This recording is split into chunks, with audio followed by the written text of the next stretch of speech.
رمضان المبارک کی تمام گھڑیاں بڑی قیمتی ہیں، لیکن یہ جو آخری عشرہ ہے یعنی آخری 10 دن، یہ تو بہت ہی زیادہ قیمتی ہیں، اور اس وجہ سے قیمتی ہیں کہ اس کے اندر ایک رات ہے جس کو شب قدر کہتے ہیں۔ شب قدر کیا ہے؟ آقا مدنی سرکار دو عالم صلی اللہ علیہ وسلم سے اللہ تعالیٰ نے خود سوال کیا ہے، وما ادراک ما لیلۃ القدر لیلۃ القدر خیر من الف شہر۔ آپ جانتے بھی ہیں کہ لیلۃ القدر ہے کیا؟ لیلۃ القدر اس کی ایک رات کی عبادت اللہ کے نزدیک 1000 مہینے کی عبادت سے زیادہ افضل ہے۔ اگر زندگی کے اندر کسی کو 10-12 راتیں بھی نصیب ہو گئیں تو ایسا ہے جیسا کہ اس نے 1000 سال اللہ کی عبادت میں صرف کیے ہوں، اور حقیقت میں یہ رات بہت بڑی نعمت ہے اور اس امت کی خصوصیت ہے۔ آقا مدنی سرکار دو عالم صلی اللہ علیہ وسلم کو اس امت سے بڑا پیار ہے، اور آپ ہمیشہ اس امت کی فکر میں رہتے تھے۔ حدیث میں آتا ہے کانا متواصل الاحزان و دائم الفکر۔ آپ کو بڑی فکر ہوئی کہ میری امت کی عمریں تو بہت تھوڑی ہیں اور پچھلے زمانے کے لوگوں کی عمریں بہت زیادہ ہوئی ہیں، تو میری امت 60-70 سال اعمال کو لے کر آئے گی اور پچھلے زمانے کے لوگ 1000 سال کی عبادتیں اللہ کے یہاں لے کر آئیں گے، تو میری امت تو اعمال میں بہت پیچھے رہ جائے گی۔ آپ کو اس فکر پر اور اس غم پر اللہ تعالیٰ نے جبریل امین کے ذریعے سے سورہ قدر نازل کر کے خوشخبری سنائی کہ اگر آپ کی امت کا ایک فرد بھی ایک رات اگر جاگ لے اور اللہ کی عبادت میں اس کو صرف کر لے تو اس کے لیے 1000 مہینے کی عبادت سے زیادہ افضل ہے۔ ایک رات 83 سال سے زیادہ کا عرصہ اگر اس نے ایک رات اللہ کی عبادت میں گزاری ہے تو گویا اس نے پوری زندگی اللہ کی عبادت میں گزاری ہے۔ لیلۃ القدر کیا ہے اور اس کو لیلۃ القدر کیوں کہتے ہیں؟ علماء نے اس کے بہت سارے مطلب لکھے ہیں۔ ایک مطلب تو یہ ہے کہ یہ رات قدردانی کے قابل ہے۔ ایک مطلب علماء نے یہ لکھا ہے کہ اس رات کو لیلۃ القدر اس لیے کہتے ہیں کہ ایک بندہ اپنے گناہوں کی وجہ سے، اپنی نافرمانیوں کی وجہ سے، جو ابھی تک اللہ کے نزدیک بے قیمت تھا، بے قدر تھا، جب وہ اس رات میں اللہ سے توبہ استغفار کر لیتا ہے تو اللہ کے نزدیک وہ قابل قدر بن جاتا ہے، اس لیے اس کو شب قدر کہتے ہیں۔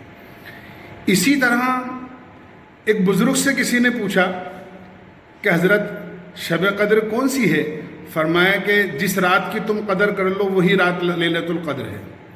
تو حقیقت یہ ہے کہ ہم اس رات کی قدر کریں اور اس کو عبادت میں صرف کریں۔ اس رات کے اندر کسی قسم کی کوئی عبادت مخصوص نہیں ہے کہ کوئی نماز مخصوص ہو، کوئی خاص عبادت مخصوص ہو۔ جس طرح نوافل پڑھتے ہیں نوافل پڑھیں، قرآن کی تلاوت کریں، اللہ کا ذکر کریں، دعائیں مانگیں، اللہ سے پوری زندگی کے لیے خیر کے اور بھلائی کے فیصلے رو کر اور مانگ کر اللہ سے اور کروائیں۔ یہ فیصلے کی رات ہے۔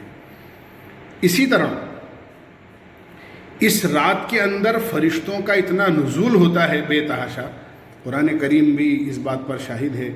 تنزل الملائکۃ والروح فیہا، جبریل امین تشریف لاتے ہیں اور ان کے ساتھ فرشتوں کا ایک بڑا قافلہ ہوتا ہے جس کو زمین پر پھیلا دیتے ہیں، اور جبریل امین کی طرف سے یہ ہدایت ہوتی ہے کہ آج کی اس رات میں جو بندہ نماز میں ہو، دعا میں ہو، ذکر میں ہو، تلاوت میں ہو، درود پڑھ رہا ہو، تسبیح پڑھ رہا ہو، کسی بھی عبادت میں ہو، اس کے پاس جائیں، اس کی عبادت میں شریک ہوں، اس کی دعاؤں پر آمین کہیں، یہاں تک کہ خشکی اور تری میں جو بھی اللہ کا بندہ کہیں بھی موجود ہوتا ہے، فرشتے اس کے پاس جاتے ہیں، روایت کے مضمون کے مطابق اس کو سلام کرتے ہیں اور اس سے مصافحہ کرتے ہیں۔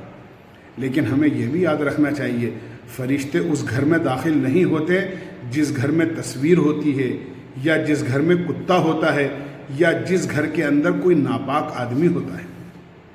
عام طور سے ہماری عادت ہوتی ہے اگر کسی وجہ سے آدمی پر غسل واجب ہو گیا یا مستورات اپنی ناپاکی سے فارغ ہو گئیں تو بڑی لاپرواہی اس میں ہوتی ہے، آج نہیں کل غسل کر لیں گے، یا آدمی سوچتا ہے کہ ابھی نہیں بعد میں غسل کر لیں گے، اور آدمی دیر تک ناپاک رہتا ہے۔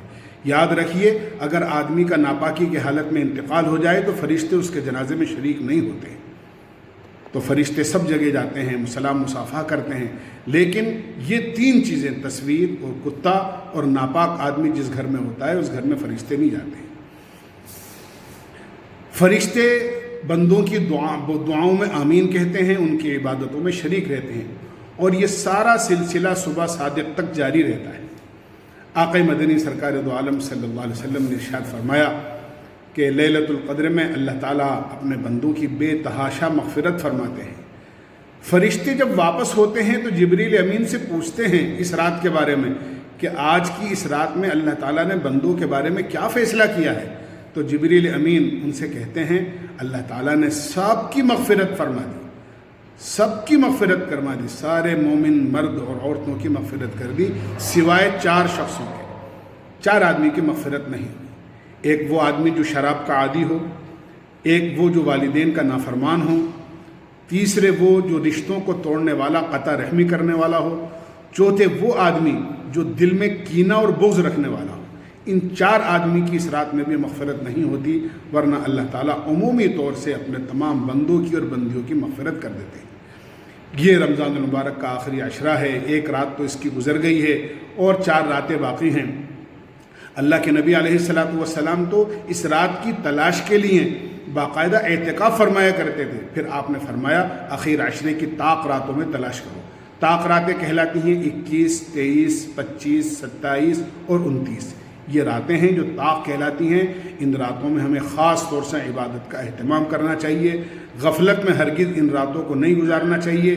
نہ معلوم اس سال کے بعد میں آئندہ سال ہمارا دنیا میں رہنا ہو یا نہ ہو، ہمیں یہ لیلۃ القدر اور شب قدر کی قیمتی گھڑیاں یا رمضان کی قیمتی گھڑیاں نصیب ہوں یا نہ ہوں، اس وقت اللہ نے موقع دیا ہے۔ ہم سب اپنے گھروں کے اندر ہیں، بازار میں تو چلنا پھرنا ہے ہی نہیں، قانون کی کسی قسم کی خلاف ورزی نہیں کرنا ہے، اپنے گھروں میں رہ کر خود بھی جاگیں، اپنے گھر والوں کو بھی اس کا اہتمام کرائیں کہ وہ پوری رات اللہ کی عبادت میں مصروف رہیں، مرد عورت بچے سب۔ انشاءاللہ یقیناً اللہ کی ذات سے امید ہے اگر ہم نے یہ تھوڑا سا مجاہدہ و قربانی کر لی تو اللہ پوری امت اور پوری انسانیت کے لیے خیر کے فیصلے انشاءاللہ اللہ فرمائیں گے۔ اللہ ہمیں عمل کی توفیق نصیب فرمائے۔